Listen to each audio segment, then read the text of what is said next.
എപ്പിസോഡിന്റെ തുടക്കത്തിൽ സ്റ്റേഷനിൽ വിഷമിച്ചിരിക്കുന്ന സിയോളിനെ പുറത്തിറക്കാൻ അവന്റെ കോച്ച് തന്നെയാണ് വരാ. എന്നോടൊരു സോറി പറയാൻ നിനക്ക് ഇത്ര ബുദ്ധിമുട്ടാണോ? അതൊക്കെ പോട്ടെ, നാളെ തൊട്ട് ട്രെയിനിങ്ങിന് വായോ. ചാമ്പ്യൻഷിപ്പ് കിട്ടിയ 4th ഡിവിഷനിൽ നിന്ന് 3rd ഡിവിഷനിലേക്ക് നീ പ്രൊമോട്ട് ആവുമെന്ന് പറഞ്ഞതും എന്ത്, ഈ കാങ് സിയോൾ 4th ഡിവിഷനിൽ കളിക്കാനോ? കോച്ചിന് എന്താ വട്ടാണോ എന്ന് ചോദിച്ച് വിഷമിച്ചു പോവാണ്. ഈ ടൈം ആ ഡോഗിന്റെ ആത്മാവ് അവനെ ഫോളോ ചെയ്യുന്നുണ്ടായി. അപ്പൊ തന്നെ ഹ്യൂണും വിളിക്കുന്നുണ്ട് അവനെ. നീയും ലണ്ടനിൽ തന്നെയാണോ? ഞാനൊരു പ്രീമിയർ ലീഗ് പ്ലെയർ ആയത് നീ കാരണമാണ്.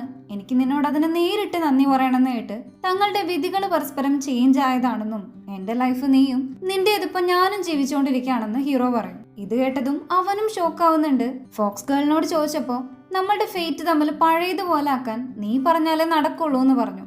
അതുകൊണ്ട് അവിടെ എവിടെയെങ്കിലും ആ കാർഡ് ഉണ്ടാവും പറയുന്നതിനിടെ അച്ഛൻ വിളിച്ചതുകൊണ്ട് ഹ്യൂൺ കോള് കട്ടാക്കും. പുള്ളിക്ക് ഈ കാറിനോടും വാച്ചിനോടൊക്കെ ഭയങ്കര ക്രേസ് ഉള്ളതുകൊണ്ട് തന്നെ നമുക്ക് പുതിയൊരു കാർ എടുത്താലോ എന്ന് ചോദിക്കാണ്. ഹ്യൂൺ നേരം മിണ്ടാതെ നിൽക്കുന്നുണ്ട്. അല്ലെങ്കിൽ വേണ്ട, നമുക്ക് ഇപ്പൊ തന്നെ കുറെ കാർ ഉണ്ടല്ലോ എന്ന് പറയും.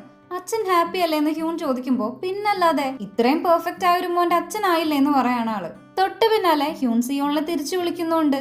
നമുക്ക് ഇപ്പൊ തന്നെ തിരിച്ചു മാറണമെന്നുണ്ടോ? എനിക്ക് ഒരു മന്ത് സമയം തന്നൂടെ, എന്നിട്ട് മാറിയാ പോരെ എന്ന് ചോദിക്കുമ്പോ അയ്യോ അത് പറ്റില്ല എന്നവൻ. ഇന്നേരം സോറിയും പറഞ്ഞ് ഹ്യൂൺ കോള് കട്ട് ചെയ്തതും അയ്യോ ഞാൻ പെട്ടേന്നും പറഞ്ഞ് കരയാൻ തുടങ്ങാണ് പാവം. ശേഷം നേരെ വീട്ടിലേക്ക് ചെന്ന് കാര്യമായിട്ട് എന്തോ തപ്പുന്നതാണ് കാണിക്കുക. അങ്ങനെ അന്വേഷിച്ചിട്ട് ഇപ്പോ പാസ്പോർട്ട് കിട്ടിയ പാടെ ലണ്ടനിലേക്ക് പോവാൻ ടിക്കറ്റ് എടുക്കാൻ ചെന്നേക്കാണ്. അപ്പോഴാണ് പാസ്പോർട്ട് എക്സ്പയർഡ് ആയെന്ന് അറിയുന്നത്. ഇന്നേരം ഫ്രണ്ട് സഹായിച്ചില്ലാലേന്ന് ചോദിച്ച് യുൻഹോ വരും. ഇപ്പൊ കുറച്ച് അഹങ്കാരമൊക്കെ മാറിയൊന്ന് ചോദിക്കുമ്പോ വീണ്ടും അവൻ ദേഷ്യപ്പെടുന്ന കണ്ട് കൈ ഞൊടിക്കാൻ പോയതും അയ്യോ ചെയ്യല്ലേ, എന്നെ പഴയ പോലാക്ക്, ഞാൻ കാല് പിടിക്കാന്ന് പറയണം അവൻ. ഇപ്പൊ ഒരു പാഠം പഠിച്ചു എന്ന് തോന്നുന്നുണ്ട്, പേടിക്കണ്ട, നാളെ എണീക്കുമ്പോ എല്ലാം പഴയ പോലെ ആയിക്കോളും അവള് പറയുമ്പോഴാണ് ഹീറോയുടെ ശ്വാസം നേരെ വീഴാം. പെട്ടെന്ന് ചാടി കയറി ആരെയും വിശ്വസിക്കാൻ നിൽക്കരുത്. പിന്നെ ഇനി എന്നെ വിളിക്കുമ്പോ സൂക്ഷിച്ച് വേണമെന്ന് കേട്ട് ഇനി വിളിച്ചാലല്ലേ ഒരാഗ്രഹവും എനിക്കിനി സാധിക്കണ്ടെന്നുള്ള മട്ടാണ് അവന്. ഇവരീ സംസാരിക്കുന്നതെല്ലാം ഫോക്സ് ഹണ്ടർ വാച്ച് ചെയ്യുന്നുണ്ട്. സിയോൾ അങ്ങനെ തിരികെ പോരാൻ നേരം ഒരു ടാക്സി കിടന്നിരുന്നോടത്ത് പെട്ടെന്ന് അയാളുടെ വണ്ടിയാവും. അവനങ്ങനെ ആ വണ്ടി കയറിയതും അകത്തെ സെറ്റപ്പ് ഒക്കെ കണ്ട് ഇത് ടാക്സി അല്ലല്ലേ എന്ന് ചോദിക്കുമ്പോ എന്തോ മന്ത്രം പ്രയോഗിച്ച് അയാൾ അവനെ മയക്കുന്നതാണ് കാണിക്കുന്നത്. സിയോളിനെ അവൻ ആ മന്ത്രവാദപ്പുരയിലേക്കായിരുന്നു കൊണ്ടുപോയത്. അവിടെ കെട്ടിയിട്ടിട്ട് യുൻഹോനെ വിളിച്ചു വരുത്താൻ പറയും. സെയിം ടൈം പുറത്ത് പെട്ടെന്നുള്ള ഇടിവെട്ടും മഴയൊക്കെ കണ്ട് യുൻഹോയ്ക്കും എന്തൊക്കെയോ പന്തിയേട് തോന്നുന്നുണ്ട്. ലീ ആണെങ്കിൽ അവന്റെ പോക്കറ്റിൽ തപ്പുമ്പോ യുൻഹോന്റെ കാർഡ് ഒന്നും കിട്ടില്ല. അവളിനി എങ്ങനെ ഇങ്ങോട്ട് വരുത്താനാന്ന് ചോദിക്കുന്നതായിട്ട് ഫോക്സ് ഹണ്ടർ നേരിട്ട് ചോദിക്കുകയാണ് അവനോട്. എനിക്ക് ആ ഫോക്സിനെ ഇവിടെ എത്തിക്കേണ്ട ഒരു ആവശ്യമുണ്ടെന്ന് പറയുമ്പോ ഞാൻ ശ്രമിക്കാന്ന് അവനും പറയും. കട്ട് ചെയ്താ ഹ്യൂണിനെ കാണിക്കാണ്. അച്ഛന് കുറെ ഷോപ്പിംഗ് ഒക്കെ ചെയ്തു കൊടുത്ത് ഒരു വാച്ചും കൂടി വാങ്ങിക്കാന്ന് പറഞ്ഞ് കൊണ്ടുപോകുന്നതിനിടയ്ക്കാണ് സിയോള് വിളിക്കാം.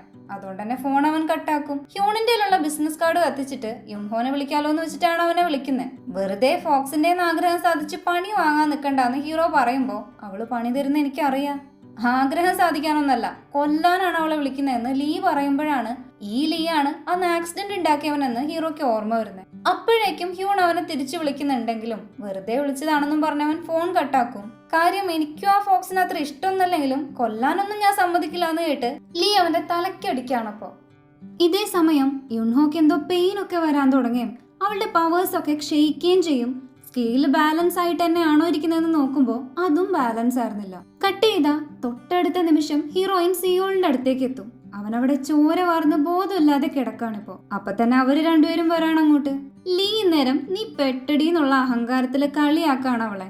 നിന്നെ പോലുള്ള കുറച്ചെണ്ണനെ ട്രാപ്പ് ചെയ്യാൻ നോക്കിയിട്ടുള്ളതാണ്, അവർക്കൊക്കെ എന്താ പറ്റിയെന്ന് നിനക്ക് അറിയോന്ന് ചോദിക്കുമ്പോഴേക്കും ഫോക്സ് ഹണ്ടർ അവളെ ബന്ധിക്കുകയും ശേഷം ആ കത്തി വെച്ച് കുത്തുകയും ചെയ്യാണ് അവളെ. യുൻഹോ അപ്പൊ തന്നെ കുത്തുകൊണ്ട് വീഴുന്നതായി കാണിച്ച് കട്ട് ചെയ്ത ലോർഡ് പാഗുണിനെയാണ് കാണിക്കുന്നത്. എനിക്ക് പോവാനുള്ള സമയമായെന്ന് ലോർഡ് ആ സന്യാസിയോട് പറയാണിപ്പോ. ഇവിടെ ഇവരാണെങ്കിൽ യുൻഹോനെ കൊന്നുള്ള സന്തോഷത്തിൽ നിൽക്കുമ്പോഴാണ് കുത്തിയ ബോഡി ഒരു ഡമ്മിയായി മാറുന്നതും തൊട്ടടുത്ത് യുൻഹോ നിൽക്കുന്ന കണ്ട് രണ്ടും ഞെട്ടും. ശേഷം അവൾ ഇടിച്ച് തെറിപ്പിക്കുകയാണ് രണ്ടിനെ. നീ എന്റെ പിന്നാലെ വരുമ്പോ നിന്നെ പറ്റി ഞാൻ അന്വേഷിക്കാതിരിക്കുമെന്ന് ചോദിച്ച് ഫോക്സ് ഹണ്ടറിന്റെ ഫുൾ ഡീറ്റെയിൽസ് അവനോട് തന്നെ പറയുന്നുണ്ട്. അയാളുടെ അഡ്രസ്സ് കണ്ടുപിടിച്ച് ഹീറോയിൻ ആ വീട്ടിലേക്ക് പോകുന്ന ടൈം ഒരുപാട് ആത്മാക്കൾ അവിടെ ഉണ്ടായിരുന്നു. നിങ്ങൾക്ക് എന്നോട് എന്താ പറയാനുള്ളതെന്ന് അവരോട് യുൻഹോ ചോദിക്കുന്നതായി കാണിച്ച് കട്ട് ചെയ്താ ഞാനായിട്ട് നിന്നെ കൊന്ന് എന്റെ കൈ വൃത്തിയേടാക്കില്ല, നരകിച്ച മരണം നിന്നെ കാത്തിരിക്കുന്നുണ്ടെന്ന് പറയാണ് ഫോക്സ് ഹണ്ടറിനോട്. പിന്നെ നിനക്കുള്ളത് ഞാൻ പിന്നെ തരാന്ന് ലീയോടും പറഞ്ഞ് രണ്ടിനെ അവിടെ നിന്ന് കെട്ടുകെട്ടിക്കും. അപ്പൊ തന്നെ വീണ്ടും അവൾക്ക് ആ പെയിൻ വരുന്നതായി കാണിച്ച് കട്ട് ചെയ്താ ഇവന്മാര് വീണത് ഒരു നടു റോട്ടിലായിരുന്നു. ഇതിനകം ഒരു വണ്ടി അവർക്ക് മുന്നിൽ വന്ന് നിൽക്കുന്നതായും കാണിക്കുന്നുണ്ട്. ഇതേ സമയം സിയോളിന്റെ തലയ്ക്ക് പറ്റിയ മുറിവിന്ന് രക്തം വാർന്നു പോയിക്കൊണ്ടിരിക്കുകയാണ്. ഇപ്പോ താൻ കാരണമാണ് അവനിങ്ങനെ സംഭവിച്ചെന്നുള്ളതുകൊണ്ട് തന്നെ ആ മുറിവെല്ലാം മാറ്റി കൊടുക്കുകയാണ് അവള്. അതോടെ അവൻ എണീക്കുകയും ചെയ്യും. യുൻഹോനെ കണ്ടതും അവൾ ഓക്കെ അല്ലേ എന്നാണ് അവൻ ആദ്യം ചോദിക്കുക. ഞാൻ നിന്റെ വിധി മാറ്റിയതുകൊണ്ടും നിനക്കെന്നെ അറിയുന്നോണ്ടുമാണ് ഈ പ്രശ്നങ്ങളൊക്കെ നിനക്ക് വന്നത്. അക്കാരണം കൊണ്ട് നീ മരിച്ച എന്റെ മനസ്സിനത് ബുദ്ധിമുട്ടാവും പറഞ്ഞ് യുൻഹോ അവനോട് സോറിയും പറയുന്നുണ്ട്. ഫോക്സ് അവരെ കൊന്നു എന്ന് ചോദിക്കുമ്പോൾ മനുഷ്യന്മാരെ ഞാൻ കൊല്ലാറില്ല എന്ന് അവള് പറയും. ഈ സമയം പെട്ടെന്ന് വീണ്ടും യുൻഹോക്ക് പെയിൻ വരെയും അവളുടെ ഉള്ളിൽ നിന്ന് ഒരു വെളിച്ചകോളം പുറത്തേക്ക് വന്ന് അത് പൊട്ടിപ്പോകുന്നതായും യുൻഹോയുടെ ബോധം പോകുന്നതായും കാണിച്ച് കട്ട് ചെയ്ത ഒരു ഫ്ലാഷ് ബാക്ക് കാണിക്കാണ് അവിടെ. ഈ ഇരിക്കുന്ന അമ്മൂമ്മ അവളുടെ ചേച്ചിയാണ്. അന്ന് തന്റെ മുന്നിൽ വരരുതെന്ന് പറഞ്ഞതുകൊണ്ട് തന്നെ യുൻഹോ കുറെ വർഷങ്ങൾക്ക് ശേഷം ചേച്ചി വയസ്സായി ഇന്ന് അവര് മരിക്കുന്ന ദിവസം കൂടി ആയതുകൊണ്ടാണ് കാണാൻ പോയത്. നിങ്ങളുടെ ഭർത്താവ് മരിച്ചപ്പോഴോ കുട്ടികൾക്ക് അസുഖം വന്നപ്പോഴോ പട്ടിണി കിടന്നപ്പോഴോ ഒന്നും എന്നെ സഹായിക്കാൻ വിളിക്കാഞ്ഞത് എന്താ? ഇതാണ് സംഭവിക്കാൻ പോകുന്നതെന്ന് ഞാൻ പറഞ്ഞിരുന്നതല്ലേ. ഇന്ന് ചേച്ചി മരിക്കും. അവസാനമായി കാണാൻ വന്നതാണെന്നും ചേച്ചിയെ പോലെ ഒരു മനുഷ്യനായി നരകിച്ച് ജീവിച്ച് മരിക്കാൻ ഞാൻ തയ്യാറല്ലെന്നും പറഞ്ഞു പോവാണ് അവള്. തൊട്ടു പിന്നാലെ അമ്മൂമ്മനെ അന്വേഷിച്ച് അടുത്തുള്ള ആൾക്കാർ വരുമ്പോഴേക്കും അവര് മരിച്ചിട്ടുണ്ടാവും. അവരവിടെ ഇരുന്ന് കരയുന്നതൊക്കെ യുൻഹോയും കാണുന്നുണ്ടായി.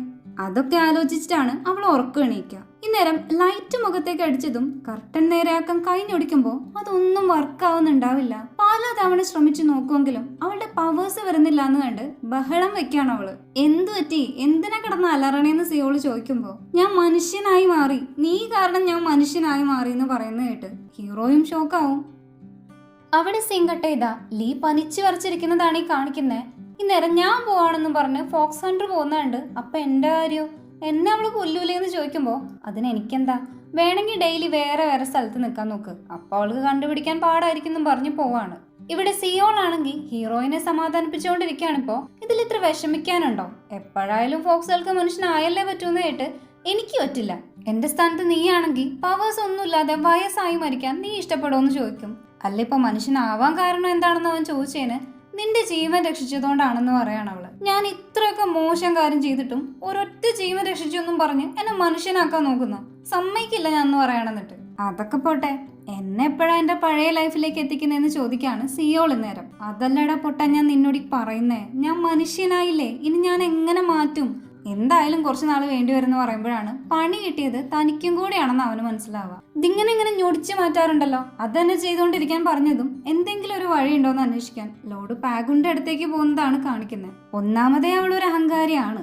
അതിന്റെ ഇടയിൽ ദേഷ്യവും കൂടി വന്നിരിക്കുന്ന കാരണം ഒരു മര്യാദ ഇല്ലാതെയാണ് കയറി ചെന്ന് ചോദിക്കുന്നുണ്ടാവുക. ഇന്നേരം ലോഡ് പാഗുൺ ഇന്നലെ രാത്രി പോയിന്നും ഇനി വരില്ല എന്നും ആ സന്യാസി പറയുമ്പോ അയാൾ എവിടേക്കാ പോയെന്ന് ചോദിക്കുന്ന കേട്ട് തനിക്ക് അറിയില്ല എന്നും പറഞ്ഞ് ലോഡ് പാഗുൺ അവൾക്ക് കൊടുക്കാൻ പറഞ്ഞ ഒരു ബോക്സും കൊടുക്കുന്നുണ്ട്. അത് വേറൊന്നല്ല, അവള് മനുഷ്യനായി എന്ന് പുള്ളിക്ക് നേരത്തെ മനസ്സിലായതുകൊണ്ട് തന്നെ പുതിയൊരു പേരൊക്കെ ഇട്ട് ID കാർഡ് ഉണ്ടാക്കി കൊടുത്തതാണത്. അതോടെ മുഴുവട്ട് കയറി യുൻഹോ അവിടെയൊക്കെ കത്തിക്കാൻ മണ്ണെണ്ണ ഒഴിക്കുന്നുണ്ട്. സിയോള് തടയാൻ നോക്കുന്നതിനിടെ ബാക്കി സന്യാസിമാര് വന്ന് പോലീസിന് പിടിച്ചു കൊടുക്കാണ് രണ്ടിന്. ആ സന്യാസി പറഞ്ഞ കാരണം നാളെയെങ്കിലും പുറത്തിറങ്ങാം, ഇനി ഇവിടെ കിടന്ന് വേറെ പ്രശ്നം ഉണ്ടാക്കരുതെന്ന് പറയണവൻ. ഈ സമയം ആ കത്തി എവിടെയെന്ന് ചോദിക്കാണ് അവള്. അത് പക്ഷെ സിയോൾ എടുത്തിട്ടില്ല എന്ന് കേട്ട് ഇപ്പൊ തന്നെ പോയത് എടുക്കണം. ലോകത്തിൽ ആകെ അവശേഷിക്കുന്ന സാജിൻ കത്തിയാണത്. എനിക്ക് തിരിച്ച് 9 ടൈൽഡ് ഫോക്സ് ആവാൻ ചിലപ്പോ അത് ആവശ്യം വന്നേക്കെന്ന് പറയുമ്പോ സിയോള് ഫ്രണ്ട്സിനെയും കൂട്ടി ആ മന്ത്രവാദ പുരയിലേക്ക് പോകുന്നതാണ് കാണിക്കുന്നത്. ഉള്ളിലുള്ള സെറ്റപ്പ് ഒന്നും കണ്ട് പേടിക്കേണ്ടെന്ന് അവൻ ഫ്രണ്ട്സിനോട് പറയുന്നുണ്ടെങ്കിലും അകത്തേക്ക് ചെല്ലാൻ നേരം ഞെട്ടുന്നത് സിയോളായിരിക്കും. കാരണം അന്ന് കണ്ട പോലത്തെ ഒരു സ്ഥലമേ അല്ലായിരുന്നു അത്. ആ മന്ത്രവാദ സാധനങ്ങളോ ഒന്നും അവിടെ ഉണ്ടാവില്ല. അവിടെ കട്ട് ചെയ്ത ഹ്യൂണിനെയാണ് കാണിക്കുന്നത്. ചാമ്പ്യൻഷിപ്പിന് മുന്നേ ഹ്യൂണിന്റെ ഹെൽത്ത് എല്ലാം ഓക്കെ അല്ലേ എന്ന് ചെക്ക് ചെയ്യുന്നതാണ് കാണിക്കുക. അവൻ ഇതിനകം ഏത് ടീമിൽ കളിക്കണം എന്നൊക്കെ സെലക്ട് ചെയ്തിരുന്നു. അവന് കളിക്കാനുള്ള പ്ലേ ഗ്രൗണ്ടും ആ സ്റ്റേഡിയം ഒക്കെ കണ്ടതും ശരിക്കും ഒരു ഡ്രീം കം മൊമെന്റ് തന്നെയായിരുന്നു അവനത്. പിറ്റേ ദിവസം യുൻഹോനെ സ്റ്റേഷനിൽ നിന്ന് ഇറക്കി വിടുന്നുണ്ട്.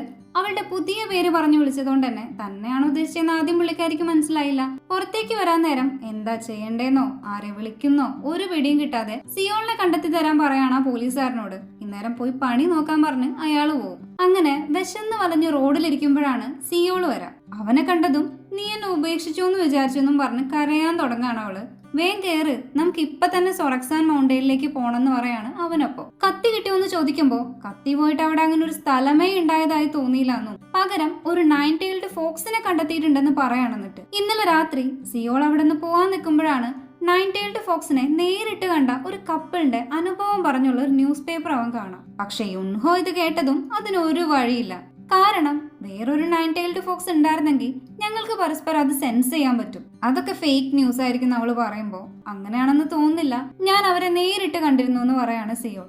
അതിനെപ്പറ്റി അവരോട് കൂടുതൽ ചോദിക്കുമ്പോൾ തങ്ങളെന്നാ മലയിൽ ഹൈക്കിങ്ങിന് പോയതാണെന്നും പക്ഷെ പെട്ടെന്ന് ഇരുട്ടും തണവും വന്ന് ആകെ പെട്ടുപോയി മരിക്കാറായ ഒരു അവസ്ഥയിൽ നിൽക്കുമ്പോഴാണ് ഒരു യങ് ലേഡി വെളിച്ചവും കൊണ്ടുവന്നത്.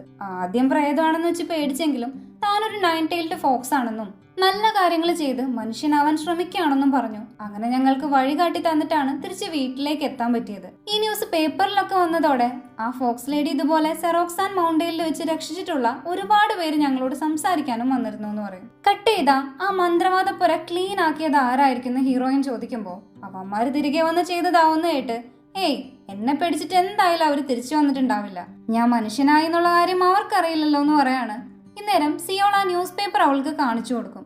അത് പക്ഷെ 20 വർഷം മുമ്പത്തെ പേപ്പറായിരുന്നു. ഇതൊക്കെ മനുഷ്യന്മാർക്ക് നിങ്ങളുടെ ദൈവങ്ങൾ കാണിച്ചിരുന്ന കോയിൻസിഡൻസ് പോലെയുണ്ട്. ഇനിയിപ്പോ വേറൊരു ഫോക്സ് ഉണ്ടെങ്കിൽ തന്നെ നമുക്ക് നേരിട്ട് പോയത് ചെക്ക് ചെയ്യാം, ഉണ്ടെങ്കിൽ നമ്മൾ രക്ഷപ്പെട്ടല്ലോ എന്ന് പറഞ്ഞ് രണ്ടുപേരും കൂടി സെറോക്സാൻ മൗണ്ടെയിൻ കയറുന്നതാണ് കാണിക്കുന്നത്. രണ്ടുപേരും നോർമൽ ഡ്രസ്സില് എക്യുപ്മെന്റ്സ് ഒന്നും ഇല്ലാതെ പോകുന്നത് കണ്ട് എല്ലാവരും അവരെ ശ്രദ്ധിക്കുന്നുണ്ടായി. പഴയ പോലെ ഫോക്സ് അല്ലാത്തതുകൊണ്ട് മൗണ്ടെയിൻ കുറച്ച് കയറുമ്പോഴേക്കും ആകെ ക്ഷീണിക്കാണ് പുള്ളിക്കാരി. പോകുന്ന വഴി ഓരോരുത്തരായി ഫുഡും ജാക്കറ്റൊക്കെ കൊടുക്കുന്നുണ്ട് അവർക്ക്. ഇതെന്താ സംഭവം എന്ന് മനസ്സിലാവാതെ നിൽക്കുമ്പോഴാണ് ഒരു കൂട്ടം പോലീസുകാർ വന്ന് അവരെ പിടിച്ചുകൊണ്ട് വരാം. ലവേഴ്സ് രണ്ടുപേര് നോർമൽ ഡ്രസ്സില് മൗണ്ടെയിനിലേക്ക് സൂയിസൈഡ് ചെയ്യാൻ പോവാണെന്നുള്ള കോള് കിട്ടിയിട്ട് വന്നതായിരുന്നു അവര്. കയറി പോകുമ്പോഴൊക്കെ അവരെല്ലാവരും ശ്രദ്ധിക്കുന്നുണ്ടായിരുന്നല്ലോ. എല്ലാ പ്രശ്നവും ശരിയാവും, നിങ്ങൾ ഒരുമിച്ച് ജീവിക്കണം എന്ന് പറയുന്ന കേട്ട് ഞങ്ങൾ കപ്പിൾസും അല്ല ചാവാനും പോയതല്ല എന്ന് പറയാണ്. അത്രയും കയറിയെത്തിയിട്ട് പിടിച്ചുകൊണ്ട് വന്ന വിഷമം വേറെ. അങ്ങനെ സ്റ്റേഷനിൽ നിന്ന് ഇറങ്ങി ഒരു റെസ്റ്റോറന്റിൽ കഴിക്കാനിരുന്നതും യുൻഹോ അമ്മൂമ്മമാര് നടക്കുന്ന പോലെയാണ് ഉണ്ടാവുക.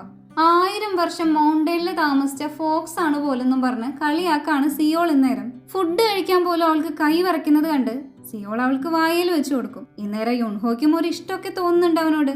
പിന്നീട് ക്ഷീണിച്ച് അവൾ ഉറങ്ങുന്നത് കണ്ടിട്ട് നോക്കിയിരിക്കുകയാണ് അവൻ. ഇതേ സമയം ആരോ തന്നെ കത്തി വെച്ച് കുത്തുന്നതായും ആ ആള് സിയോൾ ആണെന്ന് കണ്ട് ഞെട്ടി എണീക്കുന്ന യുൻഹോനെ കാണിച്ചാണ് ഈ എപ്പിസോഡ് എൻഡ് ആവുന്നത്. യുൻഹോക്ക് തിരിച്ച് 9-tailed ഫോക്സ് തന്നെ ആവാൻ പറ്റുമെന്നൊക്കെ നമുക്ക് അടുത്ത എപ്പിസോഡിലൂടെ കാണാം. താങ്ക്